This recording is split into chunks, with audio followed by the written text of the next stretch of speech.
앞에 나왔습니다. 오늘도 우리 주님이 말씀하여 주시는 그 음성을 들을 때 우리가 더욱더 기도할 수 있는 사람으로 구비되기를 원합니다.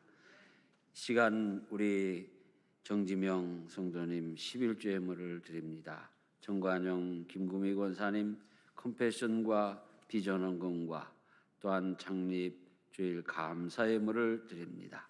우리 최태성 집사님 11조 예물을 드립니다. 하나님, 이들의 가정과 기업과 모든 믿음의 여정과 그 소원 위에 하나님 은혜를 내려주시고, 어려운 일이 있을 때 하나님 개입하시고, 좋은 일이 있을 때 하나님 더 기쁨을 충만하게 하시고 감사가 새로워지고 넘치게 하여 주시옵소서. 예수님 이름으로 기도 올리옵나이다. 아멘. 우리가 하나님께 기도할 수 있다는 것은 분명 축복입니다. 우리가 기도하며 살 수 있는 이 삶을 열어주신 예수 그리스도가 우리의 주님이라는 사실은 아마 이 세상에서 가장 큰 축복이고 또 은혜일 것입니다. 여러분, 이 사실을 늘 생각하면서 감사하시는 성도들이 되시기를 바랍니다. 우리 얼굴에는 이렇게 굉장히 많은 신경세포가 포진되어 있다고 합니다. 그래서 감사를 많이 하는 사람, 그런데 그럴 때 이 감사를 많이 하는 사람은 그 얼굴이 참 감사가 많은 은혜로운 얼굴로 이렇게 바뀌는데, 기왕이면 좀 2배, 3배가 되게 우리 얼굴 신경세포가 얼마나 많다고 했죠? 내가 외우고 왔는데 잊어먹었어요. 자, 감사하는데 감사하지 이렇게 하면 되겠어요? 감사한 표정 어떻게 지을 거예요? 해봐봐요. 예? 감사합니다 이래야지. 인상 쓰면 감사하지 뭐 이런 사람은 없을 거예요. 그런데 우리 대개 한국 사람들은 희한하게 이 감성이 뛰어나요. 그럼에도 불구하고 표현은 제일 떨어져요. 그래서 오늘 우리는 하나님 은혜에 감사합니다. 또 하나님의 사랑을 감사드립니다. 기도할 수 있게 해주셔서 감사합니다. 그런데 표현하라고 하면 아유, 오늘 뭐 하시려고 저러시지? 대부분의 그리스도인들이 예배에 참석했을 때 초신자들이나 처음 교회에 나온 분들이 제일 곤혹스러운 것은 갑자기 목사님이 예배 인도하다가 다 손들고 찬양하면은 아이고 오늘도 왜 저러시는가 하고 움츠러진다는 거예요. 그런데 잘 보세요. 자, 우리가 305장을 한번 펴놔 봅시다. 나 같은 죄인. 그것을 자, 우리가 3절 이제껏 내가 산 것도 주님의 은혜라, 이거 한번 연습해 보자고요. 표현이 어떻게 우리에게 더 많은 은혜와 또 우리에게 더 많은 이런 어떤 그 감사하는 감정, 마음을 복돋아 주는가. 자, 지금 한번 부를 거는 그냥 입만 달싹달싹 하는 겁니다. 절대로 움직이면 안 됩니다. 좌우로도 흔들면 안 돼. 앞뒤로도 흔들지 말고 부동 자세로. 근데 그것도 완전 군인처럼 촥 하고서 하면은 그것도 엄청난 표현이거든요. 우리 평소에 하던 대로 움직이지 말고 입만 달싹달싹 하면서 3절 한번 찬양해 봅시다.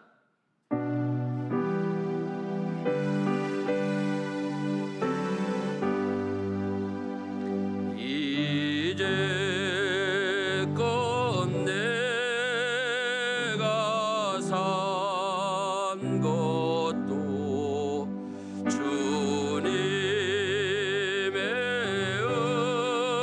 은혜라.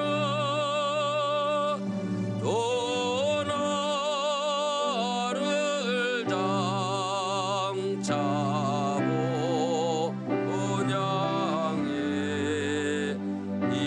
인도해 주시리. 아멘. 좋죠? 자, 그런데 이제 우리 이렇게 해봅시다. 요 3절을 2번 반복해서 하는데 우리 얼굴에 신경세포가 많다고 했잖아요. 요거 따로 표현 따로 해야 되는데 우리가 지금 시간이 좀 부족해요. 그러니까 같이 이 시간에는 손을 들고 자기 얼굴 표정을 이렇게 만들어 가면서 서로 보기 없기 안 볼 거니까. 그리고 동영상이 찍혀도 여러분은 뒷모습만 찍히지 절대로 앞모습은 안 찍혀요. 찍지 마요. 네, 찍지 마. 나만 찍히는 거야. 나만. 그러니까 내가 온갖 표정을, 온갖도 아니지 뭐, 그냥 나는 표정을 지으면서 손을 들면서 정말 하나님께 두 손을 들어서 찬양하는 거예요. 자, 2번만 반복해서 305절, 5절이 아니라 305장 3절 2번. 자.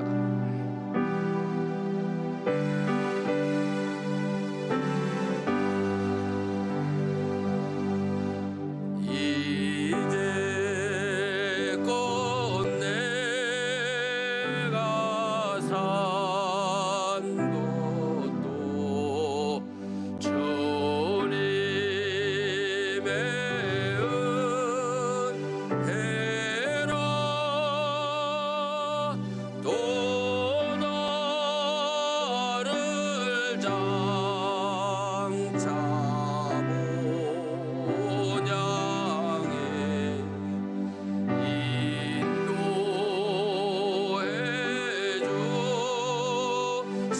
주시리. 이제껏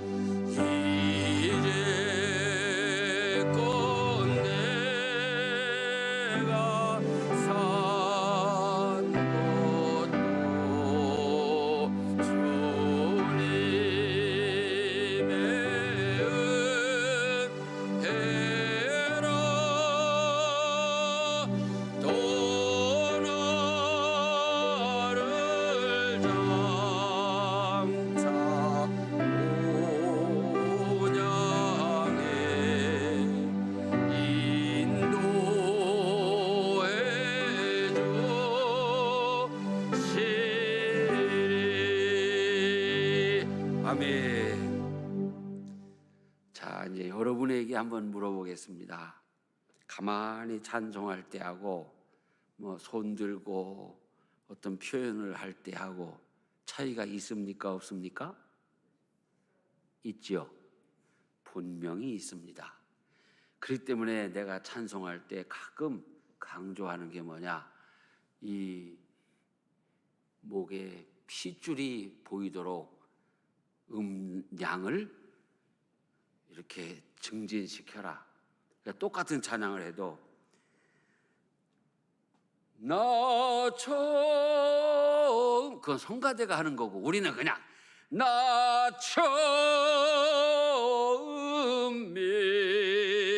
믿은 그 시간, 그냥 진정을 실어서 찬양을 간절하게 하면 성령이 오시기, 성령이 막 불로 역사하시기 전에 이미 내 마음이 뜨거워져요. 성령이 찬양 중에 임재하셔요. 기도 가운데 함께 하세요. 그렇기 때문에 우리는 기도할 때나 찬양할 때나 진정성이라는 것이 얼마나 중요한지 모릅니다. 그리고 우리가 이 진정성을 증진시키기 위해서 하나님 앞에 표현을 해야 되는 거예요. 그렇기 때문에 여기 이게 이제 우리 찬양단이 찬양을 인도할 때도 열심히 이렇게 손뼉도 치고 몸짓도 하고 찬양하면 좀 따라서 해. 따라서. 그죠? 근데 잘하네. 그러고 서 있으면 참 입만 따라서 하면 안 돼. 그죠? 그리고 내가 설교할 때도 마찬가지예요. 우리 목사님 요즘 설교 잘하시네. 그러면 안 돼요. 아멘 해야 돼. 아멘. 우리 교회에서 아멘 제일 크게 하는 사람이 누구냐? 나요. 찬송 끝나고 나서 아멘 하는 사람 누구예요? 나요. 이번 주일부터 여러분, 아니 이따가도 그렇고 나보다 찬송 끝났을 때 아멘을 더 크게 하시기를 축원합니다. 주일 예배 때 마찬가지예요. 교동문 신앙고백 마치고 아멘할 때, 또 영광수 돌리고 아멘할 때, 또 대표기도 하실 때 여러분이 아멘을 크게 하는 만큼 우리 교회가 부흥하고 은혜 받고 복 받을 것입니다. 특별히 설교 시간에 제일 크게 좀 하시오. 자, 오늘은 네 번째, 우리가 무엇을 기도할 것인가? 필요에 대한 기도. 목사님 기도 학교 한다더니 그냥 통성기도 뭐 그냥 또 묵상기도 그런 건 안 가르쳐 주시나? 그건 맨 나중에 할 거예요. 통성기도 우리가 해볼 거예요. 어떻게 하나? 또 묵상기도도 해볼 거예요. 상상으로 하는 기도도 해볼 거예요. 관상기도도 해볼 거예요. 그렇기 때문에 여러분 서두르지 맙시다. 우리 차근차근 나갑시다.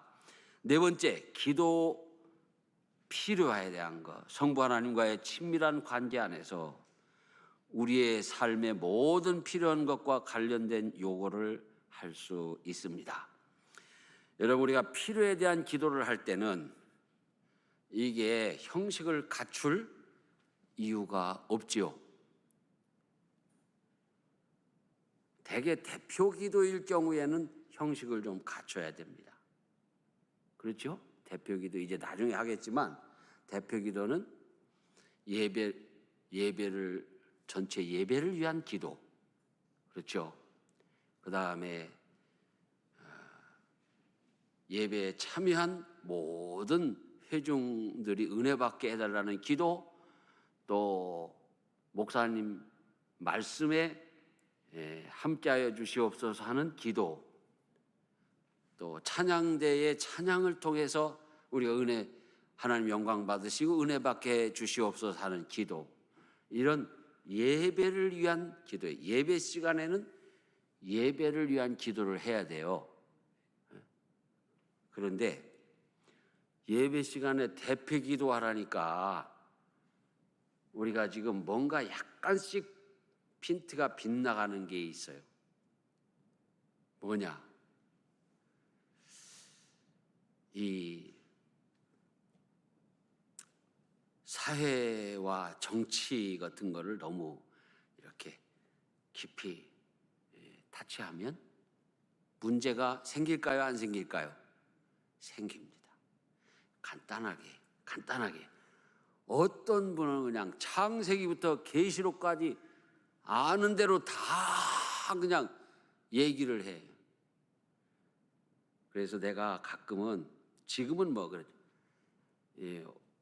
강단에서 내가 큰 기침을 하면 장로님들은 기도하다가도 예수님의 이름으로 기도합니다 하고 내려가 버려야 돼.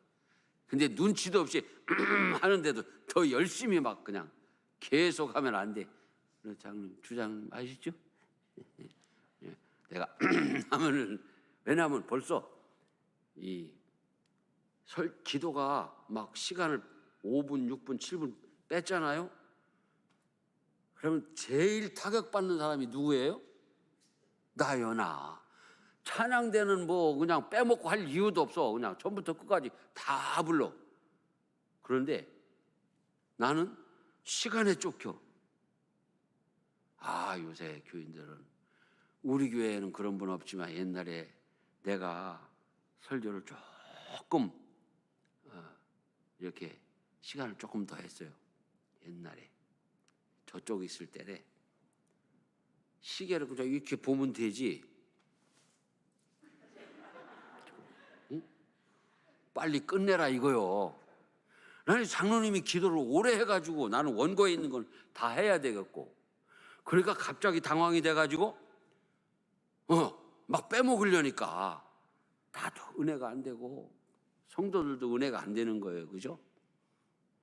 그런데 내가 어제 그제 누구 얘기를 들었는데 어떤 교회는 지금도 주일 낮 예배를 막 2시간씩 드는데 목사님 설교가 1시간이래. 그런데도 교인들이 좋아한대. 야, 대단하다. 어쩌면 그럴 수가 있나. 내가 처음부터 질을 잘 들여놓을 걸. 그죠? 처음부터 1시간씩 하다가 한 50분 하면 오늘은 그래도 목사님이 짧게 해주셔서 땡큐. 근데 내가 원래 25분씩 딱 정확하게 하니까 조금만 더 하면 아유 목사님 오늘 길었어. 짧게 했는데 짧게 했다고 하는 분은 없더라고요. 오늘날까지. 자, 기도 중에서 우리는 4번째, 필요에 대한 기도는 뭐가 없어도 된다고요? 형식이 없어도 돼요. 자, 어린아이가 아버지에게 자기가 필요한 것을 요구할 때, 가령 이제 장난감, 자동차가 필요하다. 여러분, 장난감에도 우리 그때는 참 얼마나 어려웠습니까? 지금은요, 장난감 자동차를 사달라고 하는데도요, 장난감에도요 다 BMW가 있고 벤츠가 있고, 예? 맞죠? 예, 다 그게 붙어 있어요. 그래서 가격이 다 달라요. 그런데 어린애가 존경하고 사랑하는 아버님, 제가 장난감이 필요하온데 요즘 건강은 어떠시고 경제력은 어떠신지요? 제가 장난감 BMW 7이 필요합니다. 한 대만 사주시면 참으로 감사하겠습니다. 이렇게 쫙 해서 편지를 준다든지 와서 얘기를 한다. 아버지가 정신이 있겠어요, 없겠어요? 우리 애가 아직도 클럽은 모르는데 여기서부터 맛이 가면 어떡하나? 정신이 하나도 없는 거예요. 오면 애기는 어떡하는 거예요? 아빠 나 장난감. 아빠 손을 끌고 장난감 가게 가가지고서는 뭐 사줄까? 자동차. 그 자동차 뭐 BMW 7 그렇게 하는 거예요. 필요한 대로. 그렇기 때문에 우리는 하나님 앞에 제가 오늘 교환에 성부 하나님과의 친밀한 관계 안에서 그랬어요. 아버지, 저 지금 무엇이 필요합니다.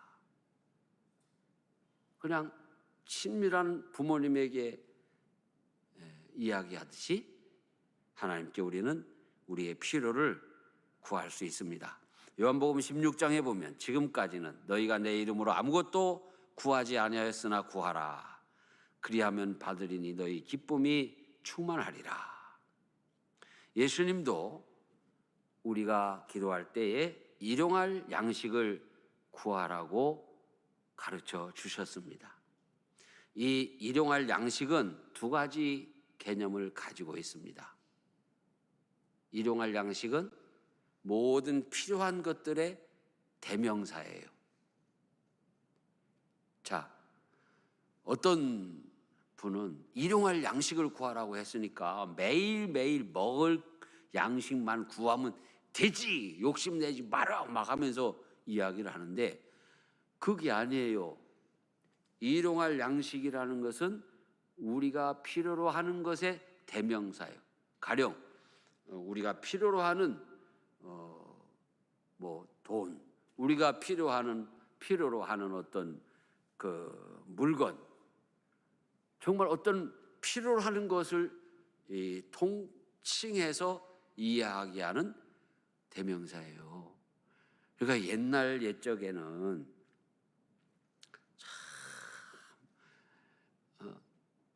쌀 창고에 윗목에 사랑방에 쌀 몇 가마니 추수해서 싸놓고 고구마 캐다가 한 동가리 쟁여놓고, 그럼 일용할 양식 끝난 거잖아요.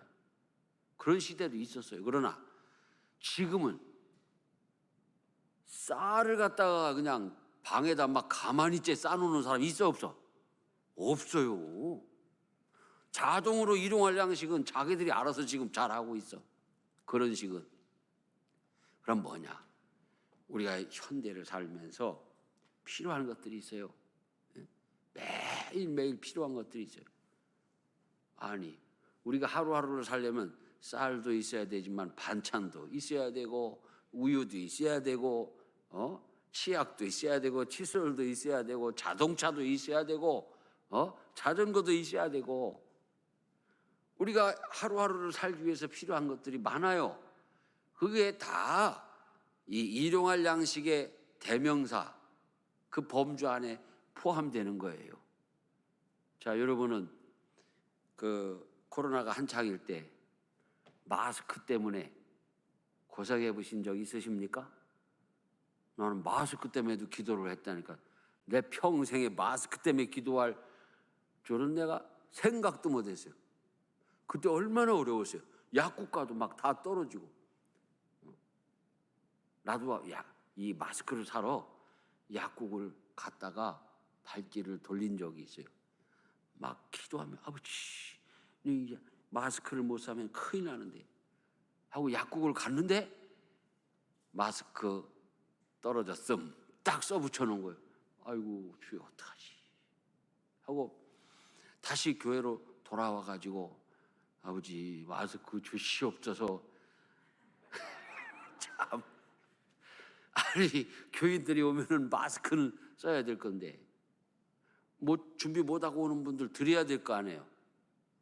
내가 요새 마스크가 끝나갈 즈음이니까 그러기도 하겠지만 그래도 우리 교회가 앞서간다.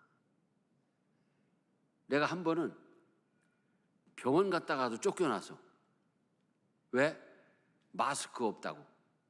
나는 벗고 다녀도 되는 줄 알아서 그래서 걸어가가지고 병원 문을 쓱 들어갔더니 간호사가 마스크 쓰고 들어오세요. 그래. 아 벗고 다녀도 된다며. 그랬더니 안 돼요. 그래서 쫓겨나서. 그러면 내가 생각에 그럴 때 그 마스크 제일 저렴한 거 그죠? 일회용이라도 준비했다가 아유 아저씨 저 마스크 깜빡하고 오셨네요. 이거 쓰고 들어오세요 하면은 그 병원 얼마나 좋겠어요. 그죠? 예? 여기 가게 하는 분들 계시죠? 또는 뭐 개인 사업 하시는 분들 계시죠? 마스크 사다 놓으세요. 마스크 쓰고 들어오세요. 그러면 그건 끝난 거예요. 그래서 내가 마스크 놓고 기도를 하는데 아니 어디서 마스크 선전하느라고 일찌감치 붙인 게 뒤늦게 택배로 온 거야. 그래서 그거를 또 사용한 적이 있어요. 자 여러분, 둘째로 일용할 양식이라고 하는 것은 어떤 의미를 가지고 있느냐. 날마다 주님께 구해서 우리가 사용해야 될 것들.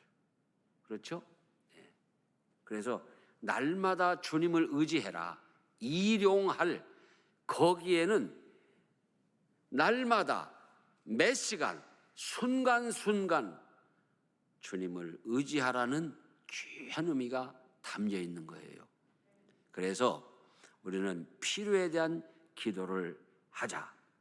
광야에서 이스라엘 백성에게 하나님은 만나를 내려주실 때 그날에 필요한 만큼만 내려줬어요. 출애굽기 16장에 보면은 하나님께서 이같이 명령하시길 너희 각 사람은 먹을 만큼만 이것을 거둘지니 곧 너희 사람 수요대로 한 사람의 한 오멜씩 거두되 각 사람이 그의 장막에 있는 자들 위하여 거둘지니라 하셨느니라. 그래서 이스라엘 자손이 가서 막 거뒀는데 어떤 사람은 많고 어떤 사람은 적었어, 거둔 게. 그런데 나중에 먹고 보니까 저 사람은 밥을 두 그릇 먹는 사람이라 두 그릇 거둔 거고 한 그릇 먹는 사람이라 한 그릇 거둔 격이 됐다 이거예요. 오멜로 되어본 즉 많이 거둔 자도 남음이 없고 적게 거둔 자도 부족함이 없이 각 사람은 먹을 만큼만 거두었더라.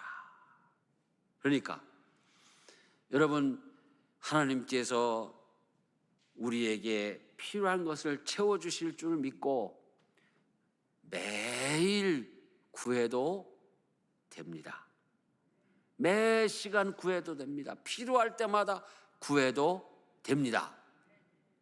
그런데 이 필요한 것을 구하기 위해서 주님 앞에 나오는 것은 기복신앙이라고 그랬죠.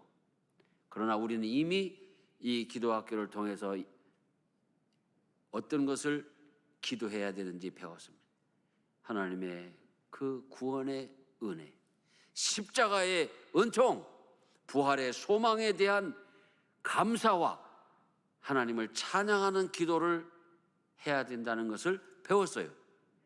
그 기도를 하는 성도들이 하나님 앞에 필요한 것을 구하는 것은 하나님 입장에서도 사랑스러운 것입니다. 여러분, 하나님의 사랑을 받는 자녀들이 되시기를 축원합니다. 아니, 우리 자녀들이 필요한 것을 구할 때 밉고 그냥 확 때려주고 싶고 그런 부모 있을까요? 제정신인 사람은 그런 사람은 없겠죠. 오히려 자녀들이 뭘 이렇게 필요한 것을 요구할 때 얼마나 사랑스럽습니까? 얼마나 귀엽습니까? 우리는 두고두고 그 얘기를 하면서 즐거워해요. 우리 둘째가 이 기도학교 동영상을 볼 일은 없을 테니까 흉을 좀 봐야 돼요. 흉. 이 녀석은요, 중고등학교 때 참 우리를 가끔 이렇게 난처하게 만들었어요. 아버지, 내가 한두 번 얘기한 것 같네. 저 운동화 사주세요. 그래, 가자. 나는 뭐 돈도 별로 없으니까 이마트 데리고 가서 이마트 정품 운동화를 사주려고 이마트를 가가지고 신발 가게 앞에를 딱 가서 이마트 그 자체 제품. 근데 이게 이마트도 말이에요. 누가 지금 사장님이신지 모르지만 참 머리 좋은 사람들이에요. 이마트라고 해놓고 이마트 거 팔면서 그 매장 안에 들어가면 나이키, 아식스 뭐 다 있어. 그리고 야, 그러나 뭐 이만 하면 신을만 하지 않겠어? 없어. 어디 갔어요? 아식스 매장 가가지고 뒤적거리고 있어. 자, 확 죽이고 싶고 미워 그냥 이놈 자식 그냥 아버지를 그냥 아버지 형편 생각도 안 하고 그냥 이런 게 있을까요? 기가 막힌 거예요. 아이고 저놈이 또 저러네. 그래서 지금도 그 얘기하면 가끔 웃는다니까요. 그러니까 여러분도 하나님 앞에 믿고 구하시기 바랍니다. 이건 얼마나 즐거운 일이고 얼마나 축복된 일입니까? 다섯 번째, 용서에 대한 기도. 자, 용서에 대한 기도를 서둘러서 나눕시다. 12번까지 가야 되는데 오늘 계획은 한 4번은 가고 다음에 다 하고 이렇게 됐는데 안 되는 것 같아. 그래서 서두르지 말고 차근차근 우리가 배우고 은혜 받고 그 다음 과정을 나가도록 합시다. 용서에 관한 기도는 하나님께 대한 기도가 있고 이웃에 대한 기도가 있어요. 자, 우리가 고백의 기도, 회개의 기도는 필수입니다. 요한일서 1장 9절에 보면 만일 우리가 죄를 자백하면 그는 미쁘시고 의로우사 우리 죄를 사하시며 우리를 모든 불의에서 깨끗하게 하실 것이라 그랬습니다. 회개의 고백을 통해서 나 자신의 부족함과 불순종을 인정하고 하나님이 나를 용서하셨음을 받아들이게 됩니다. 또한 하나님의 용서하심과 용납하심과 환영하심을 확신하게 됩니다. 여러분, 제가 똑같은 그 이야기의 연장선상이지만 조금 더 강조하느라고 용서하심과 용납하심과 환영하심을 이야기했어요. 우리는 대개 이런 경우가 있죠. 엄마 용서해줘. 알았어, 용서해줬어. 빨리 네 방에 가서 공부해. 그러는 경우도 있죠. 저도 마찬가지니까. 용서했으니까 글쎄 알았어, 더 이상 귀찮게 하지 마, 가봐. 그거는 진정한 용서가 아니라는 거예요. 용납. 우리 주님은 우리를 용서하시고 용납하실까요? 용서했으니까 너 저만치 가 있어 하고 밀어낼까요? 용납하시는 거예요.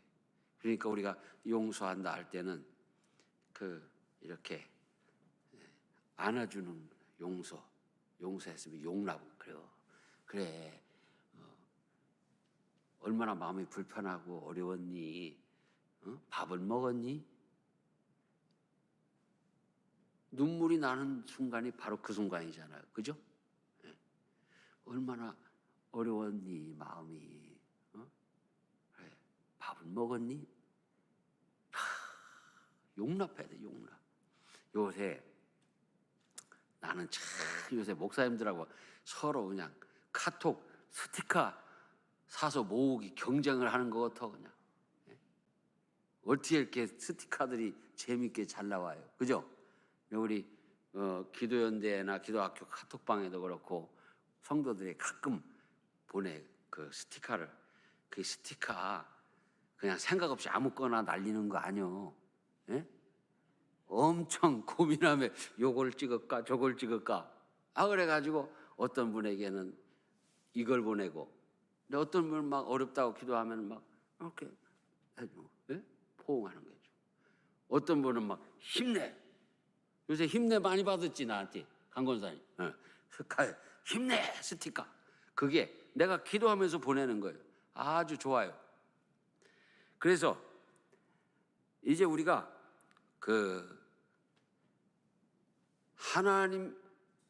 하나님에 대한 기도와 이웃에 대한 기도를 할 때 이 세 가지를 반드시 알아야 돼요. 하나님은 나를 용서하시고 용납해 주신다.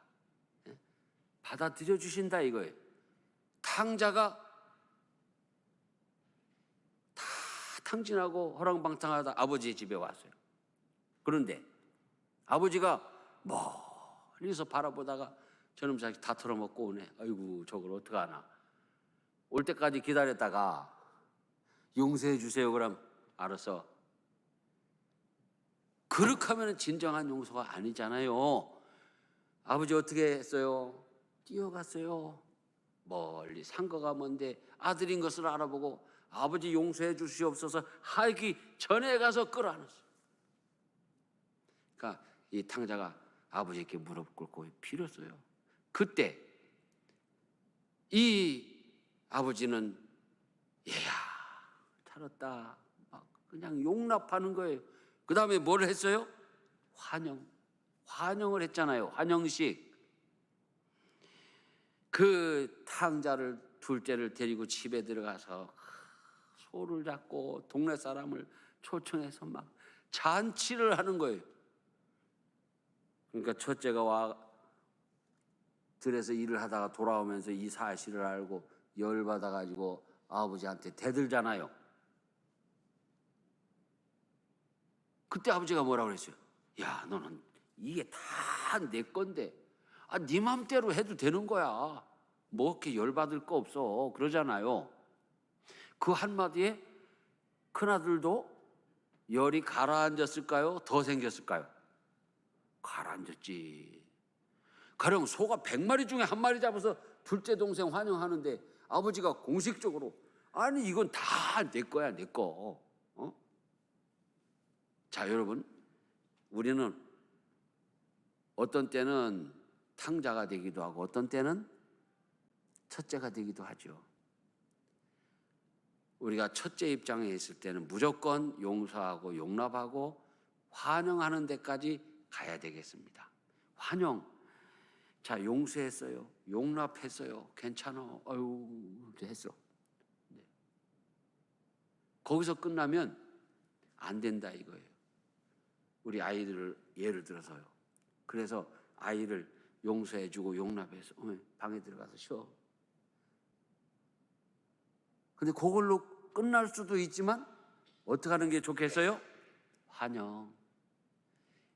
자, 그래도 우리 딸이 최고네. 그래도 엄마한테 잘못했다고 하고, 야, 우리 딸 최고야. 엄마가 이제 치킨 사줄까? 치킨 시켜줄까? 얼마나 좋아요. 예? 그래서 이 환영까지 해야 돼. 환영까지. 저는 평생 목회 원칙이 있어요. 성도들을 향한. 성도들이 목사님 죄송해요, 미안합니다 하면은 그걸로 딱 끄셔. 예. 그냥 용서하고 용납하고 환영하는 거예요. 그게 주님이 우리에게 하신 일이기 때문에 우리도 그렇게 해야 돼요. 자, 하나님께서 우리를 용서하시고 용납하시고 환영합니다.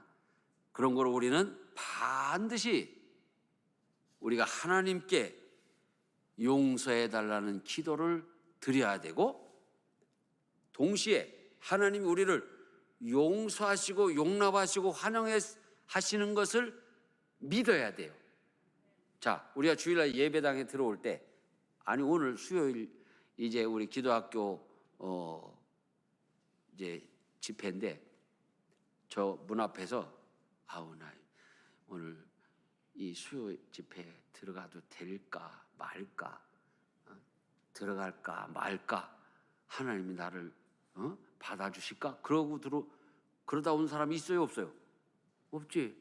그냥 아무 생각 없이 쑥 들어온 사람도 있을 거고, 기대를 가지고 들어온 사람들도 있을 거고, 아니면은 뭐 그냥 습관적으로 들어온 분들도 계실 거고, 다 괜찮아요. 아니 예배당 들어올 때 그럼 뭔 생각하고 들어와? 아무 생각 없이 들어와야지. 괜찮아요.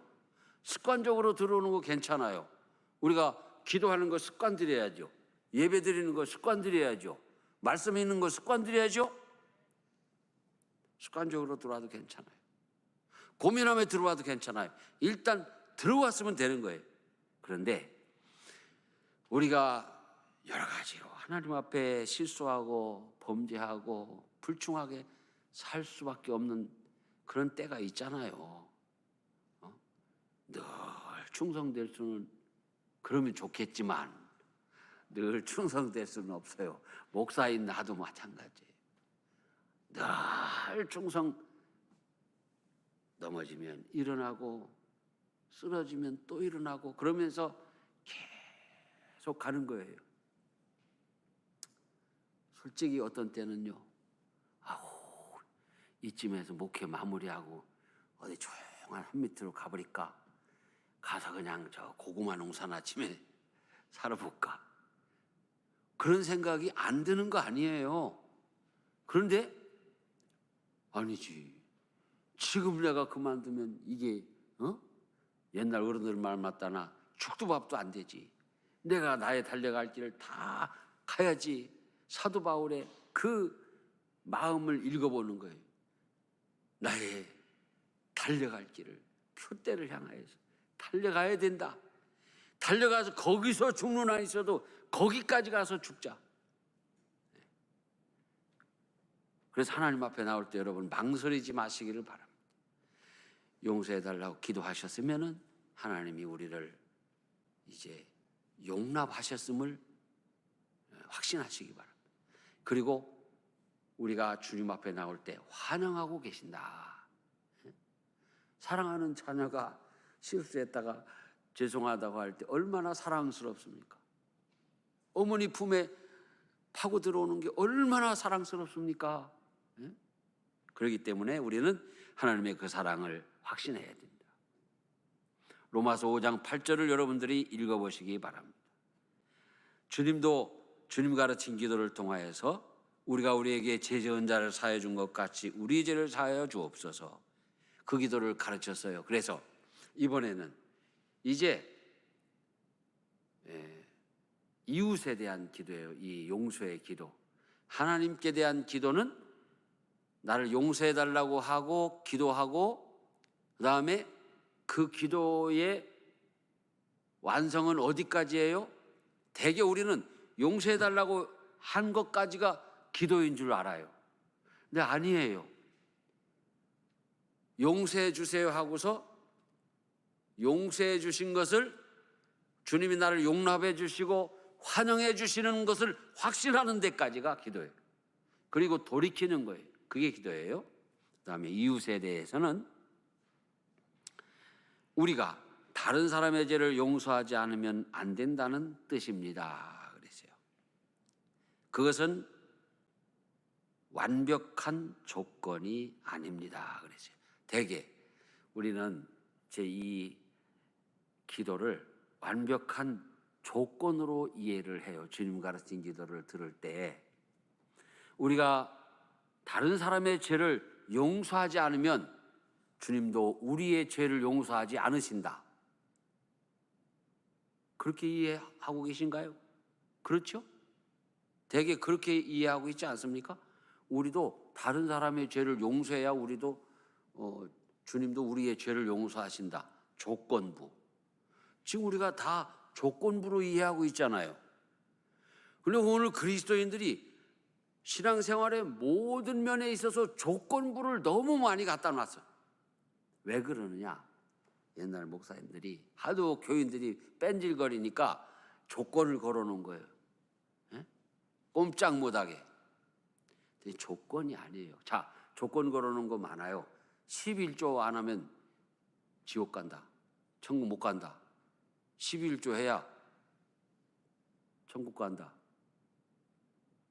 11조는 너무하고 주일 성수해야 천국 간다. 걸어놨어요? 안 걸어놨어? 조건 누가 걸어놨어요? 목사님들이 걸어놨지. 그랬더니 또 장로님 권사들은 한술 더 떠갖고 천국 못 간다가 아니라 성수주일 안 하면 지옥 간다. 그래갖고 전도하라면 나가서 예수 믿어, 주일 지켜, 지옥 가. 내가 왜 지옥 가? 하고 싸워. 아니, 우리가 성수주일은 왜 합니까? 조건이 아니에요. 하나님이 나를 구원하신 그 은혜, 우리 예수님이 나를 십자가의 보혈로 구속하신 그 은혜를 생각하니까 주일날 하나님 앞에 나와서 예배를 드리지 않을 수가 없는 거야. 그래서 예배당에 나오니까 주여, 그냥 예배당 입구에서부터 막 은혜가 되고 벌써 준비 찬양하는 그 시간이 되면 막 마음이 뜨겁고, 우리 성가대 얼마나 찬양을 잘해. 내가 오죽하면 가끔 순서를 잊어먹잖아. 그냥 얼마나 잘해서 복 빠지면. 우리가 매사에 이렇게 하나님을 조건으로 생각하는데 그거는 우상 이방신을 섬기는 스타일인 거예요. 조건. 그렇다면은요, 우리가 어떤 사람을 용서 안 하면 하나님 우리를 용서 안 하려나요? 이 용서라는 건 우리 주님이 나를 용서하신 걸 생각하면서 나 같은 죄인도 용서하셨는데, 아이고, 이 집사가 어제 나 흉본 거 그까이 거 용서 못할 일이 뭐가 있겠나? 예배 드릴 때는 아멘 하고 막 은혜 혼자 다 봐놓고 예배당 바깥에 나, 이 집사도 이리 와봐, 너 어제 나 욕했다며. 그게 아니라는 거예요. 그게 그냥 하나님 감사합니다, 나 같은 죄인 용서하셨습니다. 나 같은 것도 용서받는데 이 집사가 나 욕한 거야, 내가 용서 못할 일이 뭐가 있겠습니까? 가가지고 어제 나 욕했다며. 괜찮아, 나 원래 그런 나쁜 게 있어, 나 맞아, 괜찮아. 그럼 되잖아요. 그것도 어색하면 그냥 씩 한번 웃어주고. 근데 요새는 특별히 좋은 게 있어. 뭐? 카톡, 문자, 이메일. 얼마나 좋아요. 문자도 해야 되고 미안해 카톡 하면 끝나잖아. 예? 괜찮아 하면 끝나잖아요. 좋은 시대에 살고 있어요. 그래서 이것은 조건이 아니고 뭐라고요? 하나님의 용서의 은혜를 받은 사람의 당연한 이 윤리적인 응답이에요. 반응이고 응답이에요. 이게 훨씬 좋지요? 조건 아니에요. 우리가 조건이라면 하나님 앞에 용서받을 사람이 이 세상에 어디 있어요? 조건 안 돼요. 그런 거로 오늘 우리는 마태복음 6장을 다시 읽어보겠습니다. 너희가 사람의 잘못을 용서하면 너희 하늘 아버지께서도 너희 잘못을 용서하시려니와 너희가 사람의 잘못을 용서하지 아니하면 너희 아버지께서도 너희 잘못을 용서하지 아니하시리라. 이건 조건이 아니에요. 용서하면서 사는 그리스도인들의 당연한 삶을 말씀하시는 거예요. 성경 어디도 너희가 사람의 잘못을 용서하지 않으면 너희 잘못을 절대로 용서 안 할 거라는 그런 말씀을 하시지 않았어요. 우리는 성경을 이해할 때에 하나님의 그 본래의 말씀의 의미와 뜻을 이해를 해야 돼요. 실질적으로 오늘도 나는 어떤 사람을 용서하지 못하고 있는 게 있을 겁니다. 그러면 그것 때문에 우리는 용서받지 못하고 지옥 가야 됩니까? 아니잖아요. 그러나 그만큼 강력하게 용서의 삶을 살라고 말씀하시는 이유가 있어요. 사람이 자기 죄는 그렇게 간대하고 자기 죄는 셀프 용서를 하고 그러면서 다른 사람의 죄에 대해서는 돌을 끝까지 던져버린다. 예수님 시대에는요, 그 유대인들이 누구든지 죄 없는 자가 돌로 치라, 먼저 돌로 치라 했을 때 어떻게 했어요? 돌을 다 놓고 떠나갔어요. 근데 오늘날 현대인들은요, 그리스도인들 일단 다 돌을 던지고 본단 말이에요. 그런 사람들이 있기 때문에 너희가 사람의 잘못을 용서해야 너희 잘못 나도 용서할 것이다. 그러나 그게 철저하게 조건절은 아니라는 사실을 알고 우리는 어떻게 해야 되겠어요? 하나님 우리를 용서하셨으니까 우리도 다른 사람을 용서해야 된다. 주님이 우리를 구원하셨기 때문에 우리는 예배를 드려야 된다. 이걸 거꾸로 읽으면 안 된다.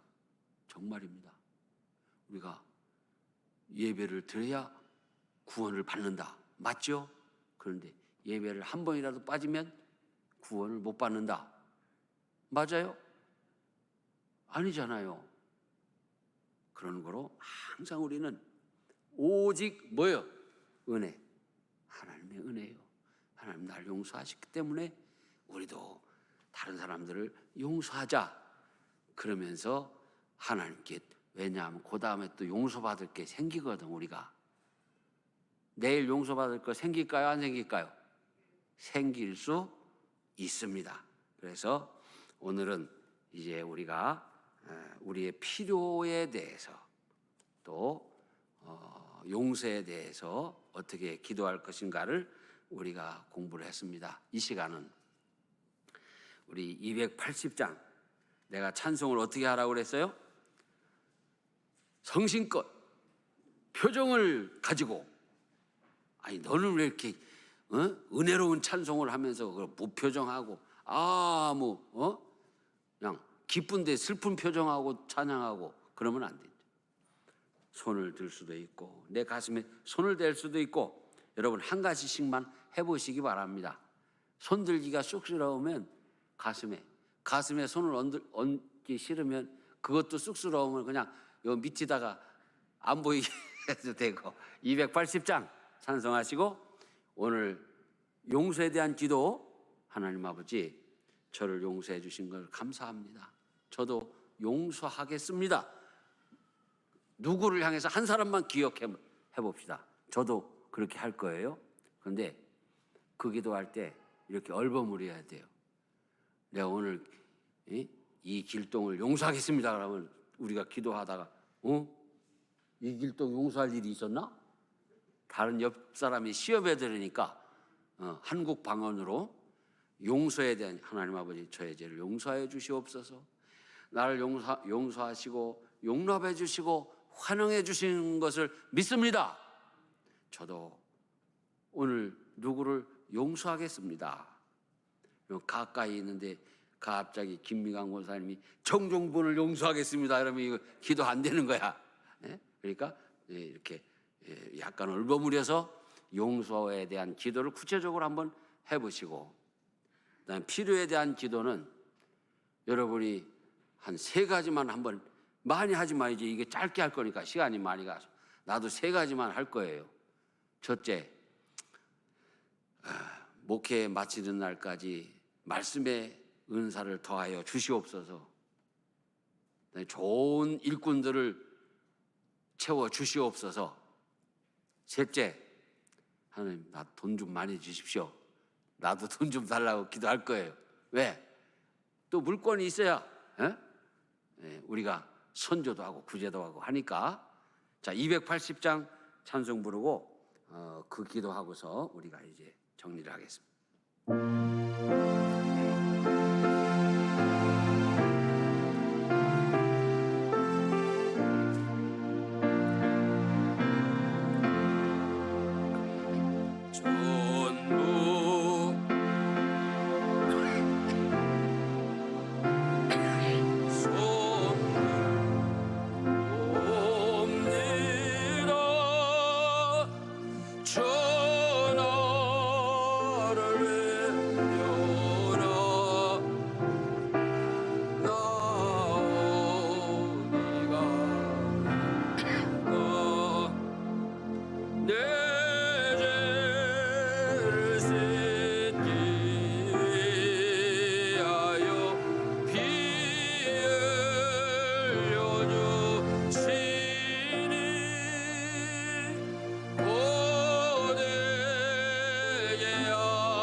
주님 앞에 나와 이 저녁에 기도학교에 아버지 하나님의 은혜를 나누게 하시고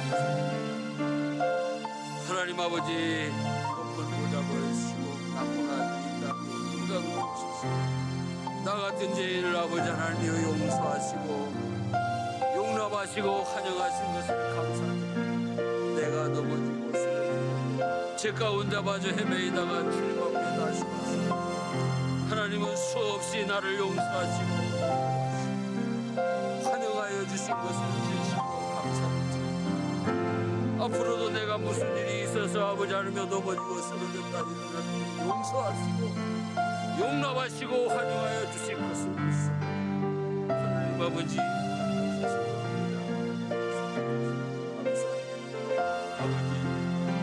오늘도 아버지 하나님이여 우리 아버지 하나님의 이웃을 향한 용서의 말씀을 하신 주님께서 나를 아버지 하나님이여 몹시도 괴롭히고 늘 이용하려고 했는데 내가 용서하겠습니다. 용납하겠습니다. 하나님이여 나에게 용서할 수 있는 담대한 믿음과 사랑의 마음을 허락하시고 용납할 수 있는 아버지 넓은 마음을 허락하시고 환영할 수 있는 아버지 하나님 성령의 충만함을 허락하여 주시옵소서. 하나님 아버지, 나에게는 필요한 것이 많습니다. 아버지 하나님의 말씀에 은사를 허락하여 주셔서 주 앞에서는 날까지 말씀 전하고 복음 전하다 아버지 주께 해주시고 하나님 아버지, 우리 반석교회에 더 아름답고 좋은 일꾼들을 채워주시고 아버지 하나님이여 이 모든 아버지 하나님 일꾼들과 함께 선교하고자 하며 아버지를 기쁘시게 하는 교회 되게 하여 주시옵소서. 아버지, 부족한 저에게 우리 교회에 물건을 나가셔서 선교하고 봉사하며 주의 일을 하는데 어려움이 없도록 주여 채워주시고 아버지 풍성하게 하여 주시옵소서. 예수님 이름으로 찬양합시다. 나의 수지함으로 큰 권능 받아서 주님께 구한 모든 것으로 됐습니다.